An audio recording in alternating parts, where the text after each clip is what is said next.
Hello everyone and welcome to Long's Toys. Today we're taking a look at some blind bags from the first series of the new Playskool Heroes Power Rangers line.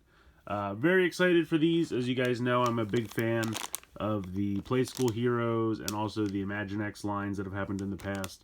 So I was really excited when Hasbro got the license and showed off all the new Playskool Hero Power Rangers stuff that they were going to be doing. So I found these on Amazon. I have not seen these in any stores yet. I know that they have shown up at like Toys R Us in Canada. Everything's been in Canada early so far with this run of new Power Rangers stuff. But I found these on Amazon. If you were watching The Streets, which is the podcast that I'm on Friday nights, are The Streets, I actually found them live on the show, and Amazon was selling them for $3.99 a pack, which I assume is standard price. So I just grabbed 5 randomly. I ordered 5 and they arrived today. So I want to go ahead and show them all for you guys. I really like the packaging. I think the artwork is really cool. It's a little kitty, but nice style, and I like it a lot. If you come around to the back, there is a little window, so you can kind of like move it around and see what's inside the package. So if you buy these in the store, it should be pretty easy to determine what's inside, so you don't have to run into duplicates, just for a little point of information there. But definitely going to go ahead and open these up for you guys. You can see it says there's 16 to collect, and you can see it's kind of has a little notch where it's perforated. You can just go ahead, pop them open very easily. And if you saw through the window, you may have already guessed, the first one is Rita Repulsa. So these are actually bigger than I expected. I thought they would be a little bit shorter, but I think she looks pretty good. As you can see, she's got 2 points of articulation. It's just basically each arm. The head does not move. The waist does not move. Because of her dress, she doesn't even really have like legs or feet. Well, the feet kind of just poke out the bottom. But honestly, not too bad. Some paint applications here on the staff. She cannot remove the staff. I know with Imaginext a lot of times they can take the accessories out of their hands, but not the case here. But she's got some nice detailing. I like the design here on the dress and on the top of her helm. I don't know what you would call that. The weird pokey hat thing that she wears. I'm sticking with helm. Anyway, first off is Rita. I think she looks pretty good. Gonna put her down, open up the next one. And we have... Alright. So this is kind of a weird arm angle, but you can see from Dino Charge or Kyoryuger, depending on what you would like to call it, it is the, I guess, was he Silver Ranger? Yeah, he was silver by the end. Pretty cool. I wish there was a little bit more paint applications here in the torso. Let's see, head does not move, arms move, and nothing in the waist. But he's got decent paint applications. And I do like the helmet design there. I think that looks pretty cool. Even has the eye of the Dino painted, which I appreciate. So yeah, not bad. Put him off to the side. We will move on to the next bag. And we have a armless Dino. Let's see if there's... Here we go. The arms come loose in the pack, it seems. So let's see if I can put these on and not do it incorrectly. I would assume... I don't know. See, normally I would think you'd want to put them on like this. But then I would think you'd want the paint in the front. I'm going to go with this. We'll see how it goes.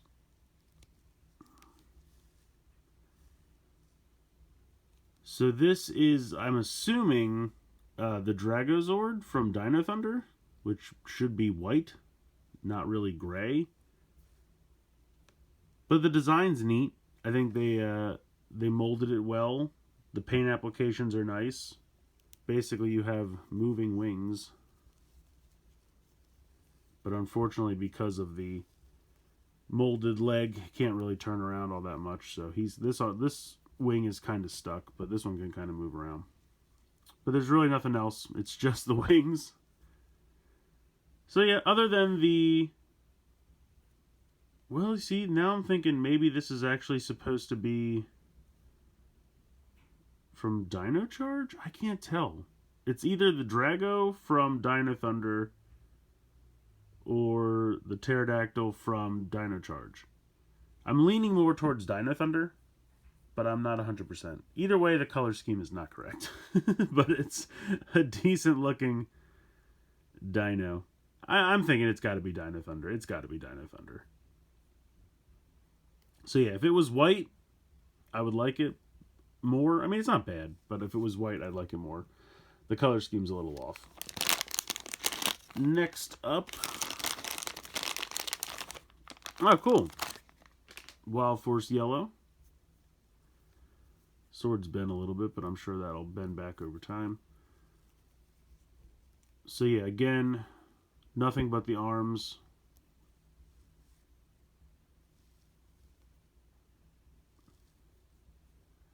I don't know. I feel like this could definitely use even just like the cuff of the boot or something just to break up all this yellow. But it's not bad. I like the weapon. And I like the gold where it is. But maybe just something else down here. Just to break up all that yellow down the bottom. And now we will move on to the last bag.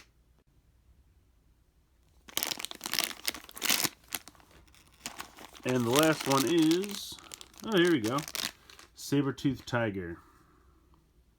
So this one has absolutely no, oh no, here we go, front legs move. I was going to guess that there was no articulation. Certainly none in the back. It is molded in the back, but there we go. Front paws. This one's got decent paint. The silver paint on this is nice. Sabertooth Tiger's head looks pretty good. The paint applications on this one are really nice. I also think it's funny that every bag I got has a significant amount of yellow. Every character has a significant amount of yellow. So this was the yellow round. I don't quite know. So let's just for fun, here is an Imaginext figure I happen to have handy. So for size comparison, I would say they're bigger than Imaginext figures, which is surprising because the old Playskool heroes used to be smaller. So for example, here is an old Playskool hero of General Grievous, and you can see how much smaller they are. So these have definitely been upscaled. But this old figure had an out to the side shoulder, wrist swivel, movement in the hips, and I think even a head swivel. Whereas this guy literally just has the two arms. So I would rather downscale it if we would get all that articulation back. Plus, I don't know what it is, but this just seems more detailed and more like clear cut, well defined. Whereas this one just kind of feels like, I don't want to say like knockoff figures, but I almost feel like they're cheaply made. And I'm not trying to knock them. They're, you know, they look all right, but I just feel like if they were given the same love that these were given, the detailing, like this area would have been detailed in some way instead of just being yellow. Like the helmet looks good, and I like the sword. But I just feel like this is their old caliber of figure, and this is the new caliber of figure, and we missed out on more articulation and detail to make them a little bit larger. And that's not really important to me. So, I don't know. I'm not going to stop getting them because I do like them. I just think they could be better. I mean, again, to bring in the Imaginext figure, I don't think this guy's head moves, but he has the same kind of shoulder joint. And he doesn't have wrist articulation, but they usually do. So, I mean, if a typical figure would have 1, 2, 3, 4, 5, 6 points of articulation, and these only have 2... I don't know. I just feel like they could have put a little bit more love into these. But I do, like I said, I like the helmet. I think like the helmet is kind of the best part of every one of the Rangers. I feel like they really nail the helmet. And then like as they go on, you get less and less paint and detail. Like if they had just done something with the belt or even the cuff of the boot just to break up all the yellow. again, it's not terrible. I like it. I just think it could be better. And the Zords, I don't get the Zords. I mean, in this size, like, why do I want Zord? I would rather have more Rangers and have the Zords be the larger vehicles. Now, they are doing larger vehicle packs where it's like, much like Imaginext or Playskool would do, where it's a vehicle that comes with a figure it can ride inside, and the vehicle is a Zord, which makes total sense. So, I don't really want these Zords in this size. I would much rather have them in the vehicle size, because that makes more sense. And this guy's, I don't know, even just being the wrong color scheme, I feel like that's something that easily could have been fixed or noticed or something. I do like the little Rita, though. She's cool. I just, like I said, it's not that I don't like them. I just think they could be better. I think, given what we've gotten from Hasbro in the past, I feel like this was the best they ever did. When Galactic Heroes and that kind of stuff first started out, they were very much like these in the fact that they were all in a weird like squat pose, and they only had maybe their arms moved and that was it, and the rest of them were solid figures. Then they kind of graduated to these, which are much more detailed and have much more articulation, and then they've kind of moved on to these kinds of things where, you know, the arms pop out.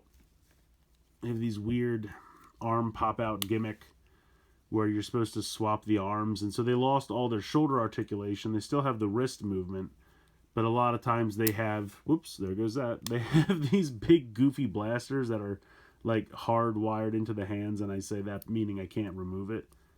So I feel like this was the pinnacle of their figures, and they've already kind of downtrodden.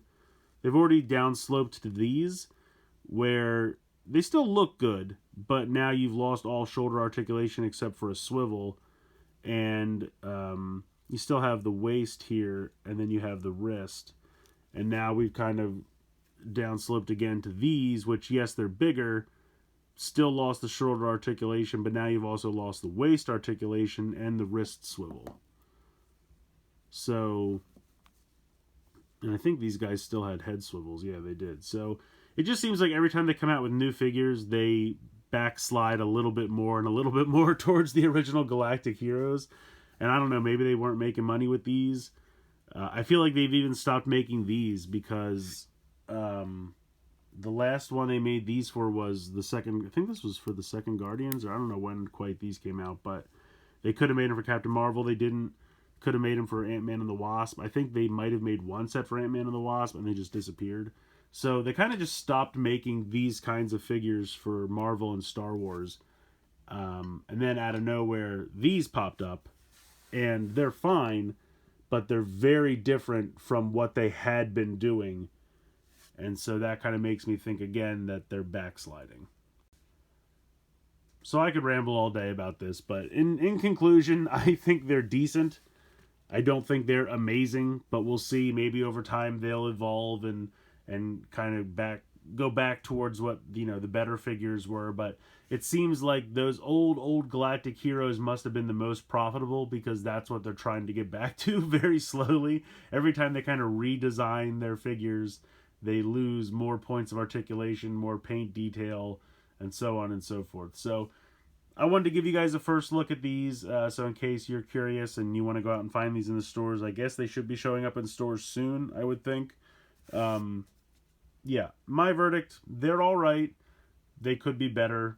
I don't think they're quite Imaginext quality, but obviously Imaginext doesn't have the license anymore, so if you want Power Rangers figures of this size and caliber, this is what you're going to get. So let me know what you guys think in the comments below. Please like, share, comment, subscribe. Hope you guys enjoyed the video. And as always, thank you so much for watching.